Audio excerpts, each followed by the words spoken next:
Back at North Wilkesboro Speedway, Enix Daly's fine 5/8 mile facility. Beautiful weekend for racing here. 150 laps, Lowe's 150. This weekend and next weekend we'll have modified open wheel competition coming your way on ESPN. And not so pretty, this sight right here for Bobby Hutchens, our pole sitter, still waiting for his car to be fixed.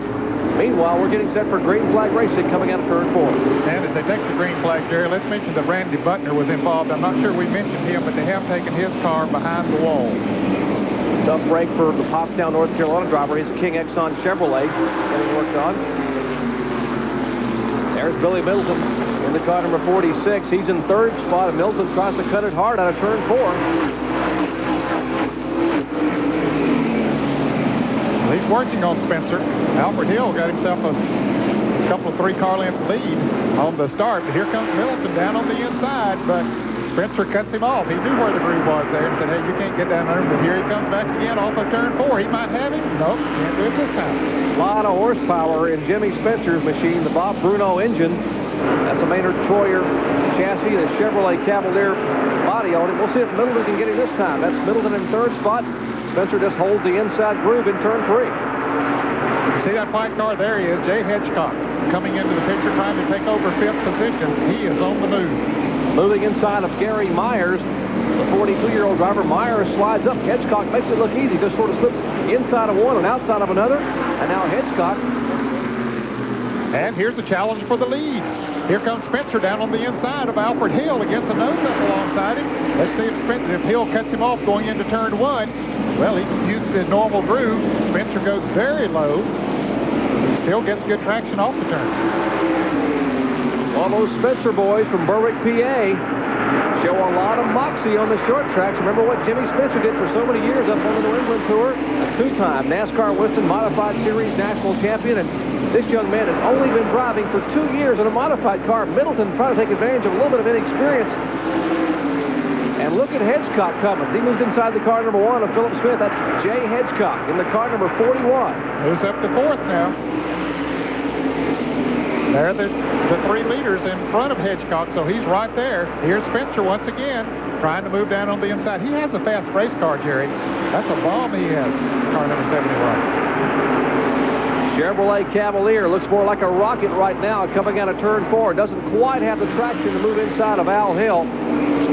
Look how smooth Hill is driving. He's going to make Spencer work for it. He's not going to just move over and give it to him. Of course, Hill is a veteran, and he knows where his car works best. He's just trying to keep it in a good straight line, not heat those tires up, and let Spencer get down on that inside, and the inside might be the tip this time. We'll see if Paul Spencer can hold on. He has the inside-out groove on the veteran Al Hill. It'll be a drag race out of turn 2, and Spencer should win that one. He has a lot of horsepower in that Bob Bruno engine. Normally, if you get the measure of a man going into the turn, you can beat him coming off, as Spencer does.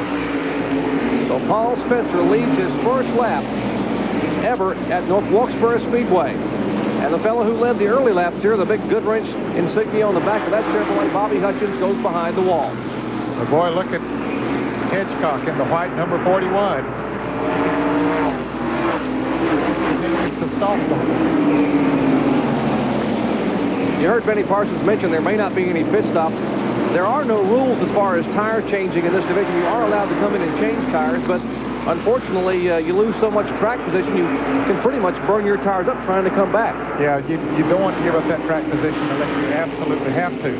Of course, Frank Fleming, we saw him in the pit during the caution, so he had to go to the rear of the pack, and it'll take him a while to get back up through there.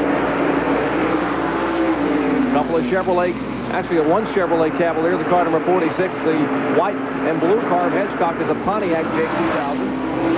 It doesn't look much like a Pontiac or a Chevrolet, does it? But that's what they start with, at least.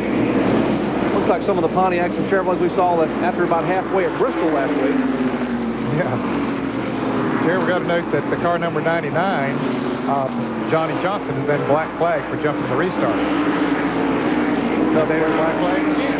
Speeding coming off the pit road, so it's cost him 2 laps. And Jay Hedgecock makes it look easy on the outside of Billy Middleton. And here's the 07 Frank Fleming, who made some adjustments. You heard Benny Parsons talking about adjusting the stagger on these machines.